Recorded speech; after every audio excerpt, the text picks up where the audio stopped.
Alright, we're 2 weeks into the new year. I got a lot of addictions I want to work on this year, so thought I would share 2 stories about how addiction caused me to do really embarrassing things in the past and really embarrass myself. When I was 18 years old, I had just moved to an apartment in Pittsburgh. I was studying at the University of Pittsburgh, and I had a little drama with my landlord who I was living with. You see, she's also Asian, and sometimes Asians like to befriend each other a little bit too much. And one day she was just being friendly, wanting to talk to me about various things, how school was going, about how life is going in general. But I couldn't wait for the conversation to finish because I used to be a big fan of Polish Idol winner Alicia Janazi, and I was just about to close the door and fantasize about her. And my landlord went on and on and on, and finally I got so upset I stopped my feet. "Get out!" And she left, and I lost my urge to even think about Alicia Janazi because I was upset, and so that was that. And my landlord was concerned about my mental state and called my family to find out what was going on.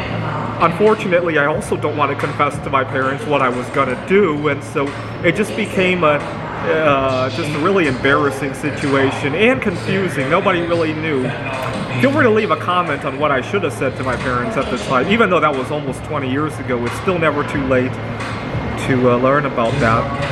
Okay, fast forward 10 years later, I was working at a university, and I lost my job over another problem that started just like that. I was just about to eat lunch. I had heated up some stuff in the microwave, and my boss says, we should really talk about something.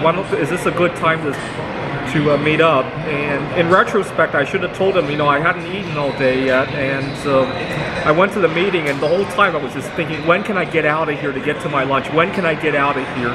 And finally, I shouted something that was a little bit insensitive, and I really embarrassed myself.